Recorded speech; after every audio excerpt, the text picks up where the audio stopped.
The Songs of God and Science project saw 9 church primary schools from across Cambridgeshire perform a variety of music which was all produced by the pupils themselves. Each performance was recorded for YouTube with the hope of reaching out to schools across the UK. This project is the brainchild of Trevor Thorne, who has written poetry about religion for most of his life and wanted to encourage young people to learn more about the nature of the universe.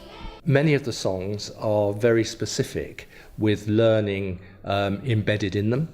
So there are songs about light, there are songs about planets, there are songs about creation, and I think every single song has some facet of science actually in it. And then also the notion that all of this is part of the wonder of this incredible creation, which we all see all around us, and which is so fantastically demonstrated in the night sky and astronomy. And for some of the children involved, it seemed they took their own interpretation from the project.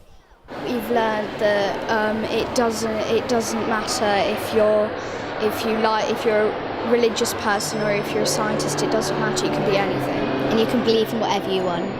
Songs of God and Science was supported by the Faraday Institute, who aim to teach young people about both religion and science. We look at the interactions between science and religious faith, so exploring what those different areas can tell us about the world, how they work together, and some of the big questions that come up when we start to think about those different types of questioning. We in particular work with children and young people a lot, so we go into schools or we run events that schools bring students along to of all different ages to help explore those questions in an environment they don't really often get in the classroom, but we're able to give them an opportunity to explore questions that go beyond what they'd normally get to study. But is it right to impose these two ideas onto children?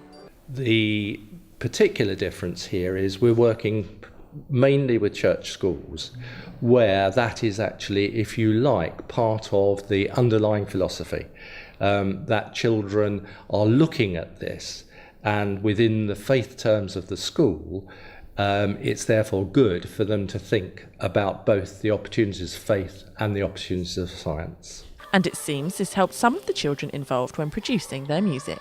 Well, I really enjoyed when 2 ladies came from the Faraday Institute in Cambridge, and they came to help us and give us that extra edge of our song, and that just really enjoyed. This is Kachira Sestine for That's TV.